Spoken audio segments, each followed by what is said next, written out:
오늘 이 새벽 우리에게 주시는 하나님의 말씀은 이사야 4장 2절부터 3절까지 말씀입니다. 이사야 4장 2절부터 3절까지 말씀 우리 함께 봉독하며 나아가겠습니다.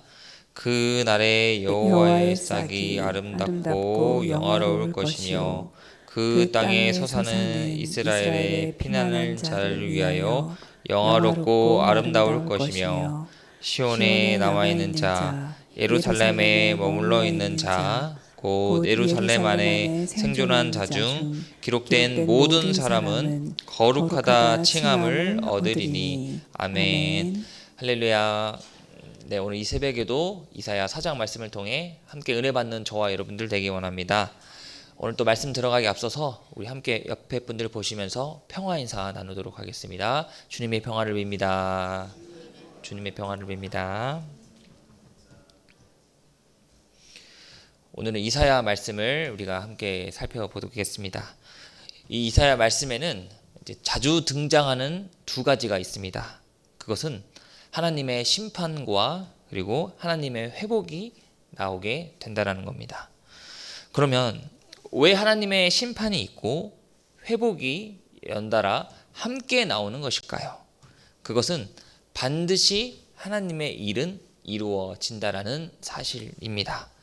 그래서 우리의 삶이 하나님의 심판을 받는 그러한 삶이 아닌, 내가 어려움에 있다라면 반드시 하나님께 나아가 하나님의 은혜로 하나님의 회복을 받고 나아가야 할 줄 믿습니다. 하지만 이 안타깝게도 연약한 우리의 모습은요, 늘 죄악이 끊이지를 않습니다.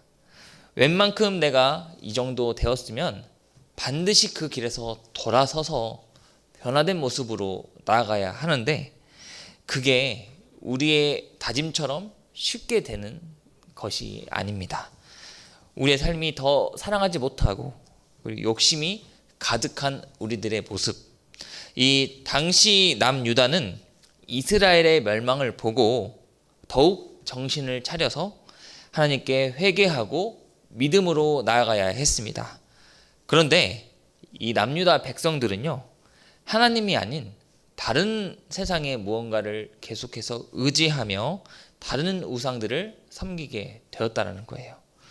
오늘 이 말씀을 통해 우리의 삶이 하나님의 심판을 받는 그러한 삶이 아닌 하나님께 나아가는 우리가 되기를 원하면서 함께 말씀을 더 살펴보도록 하겠습니다.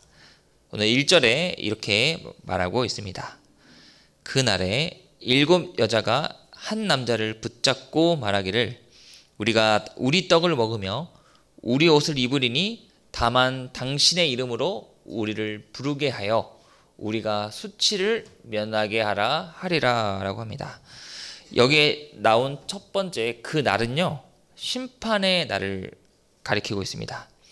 하나님께서 지금 이스라엘 백성들에게 심판을 내리셨습니다. 당시에 여러 심판 가운데 1절에는 어떠한 심판이 임하게 되었나, 이 1절에 보시면요, 7 여자가 한 남자를 붙잡고 라고 합니다. 지금 이 여기에서 이 여자들이 이 한 남자를 붙잡고 제발 당신의 이름으로 우리를 부르게 하여 라고 합니다. 즉 나의 남편이 되어달라고 애원하고 있습니다. 그러한 이유는요, 지금 이스라엘은 거의 남자가 없기 때문입니다. 한마디로 남자가 거의 소멸되어 버렸습니다. 왜 이렇게 되었나? 이 이사야 4장 1절을 이해하기 위해서는 이 이사야 3장 25절과 26절을 우리가 살펴볼 이유가 있는데, 25절에 너희의 장정은 칼에, 너희의 용사는 전란에 망할 것이며 그 성문은 슬퍼하며 곡할 것이요 시온은 황폐하여 땅에 앉으리라 라고 했습니다. 이 이스라엘 나라는 그 당시 전쟁이 끊임이 없었습니다. 이 상황 가운데 이 이스라엘 백성들이 하나님을 의지하지 않고 다른 무언가를 의지하려는 그런 모습 가운데 하나님의 심판이 임하였는데, 그것은 남자들이 전쟁 가운데 거의 죽게 될 것이다.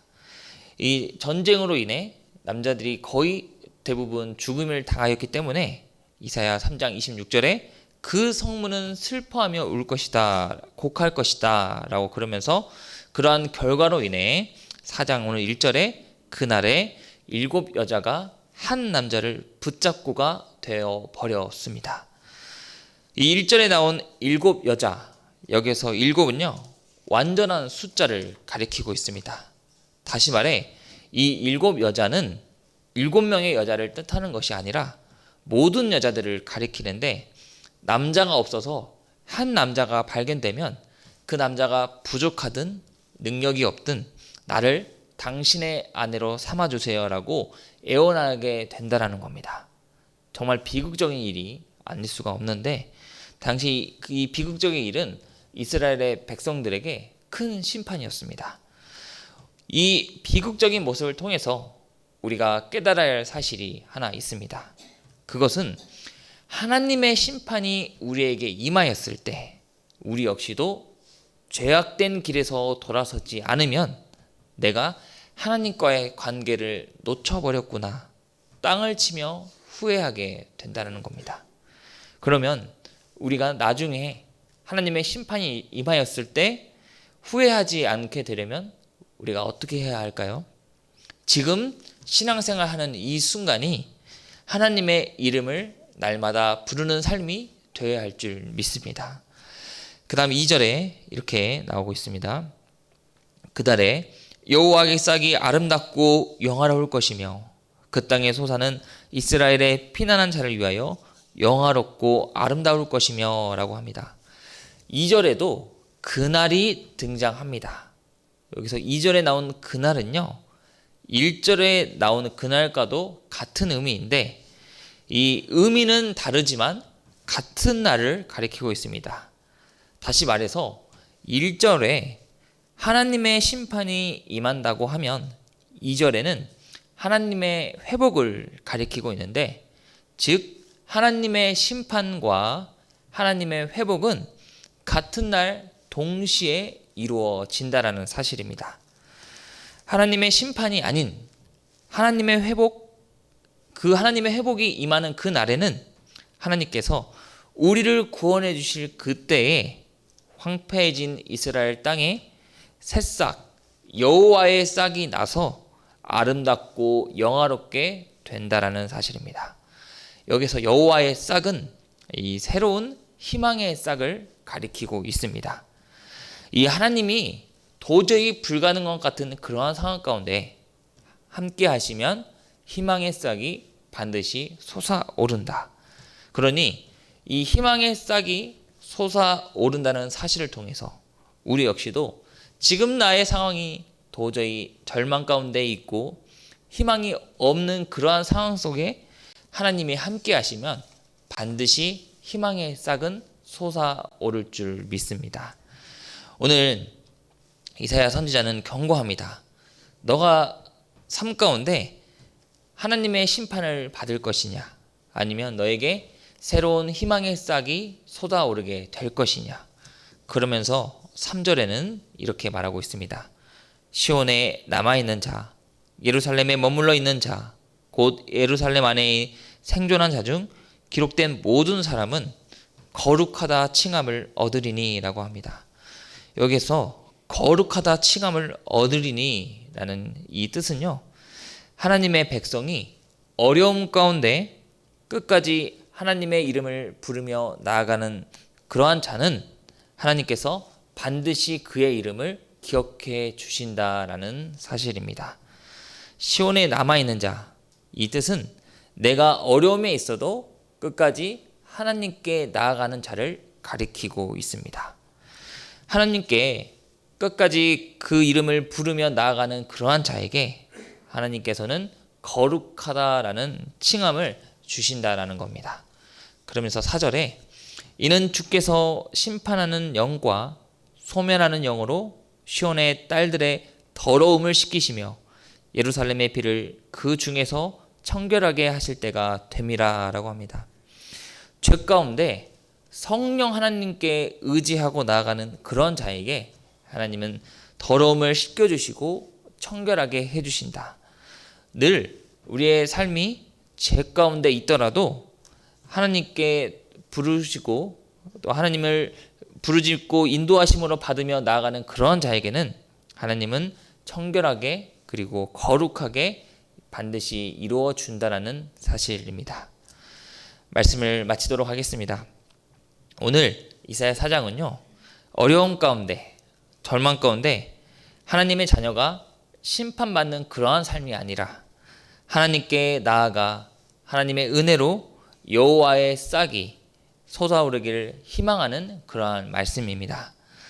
여전히 이 세상은 죄악이 가득한 세상입니다. 우리 역시도 늘 하나님의 말씀대로 살아가야지라고 다짐하면서도 죄악 앞에서는 넘어지는 게 우리의 모습입니다. 오늘 이 말씀을 통해서 우리의 삶이 죄악의 길에 있고 절망된 삶이 있을지라도 여호와 하나님을 부르며 나아가는 그러한 자에게 하나님은 반드시 희망의 싹을 부어준다라는 말씀입니다. 오늘 이 말씀을 통해서 우리가 오늘 하루를 살아가며 나아갈 때 반드시 믿음으로 승리하는 그러한 자가 되어서 하나님 앞에 거룩하고 청결하게 쓰임을 받는 그러한 저와 여러분들 되시기를 간절히 소망합니다. 기도하겠습니다.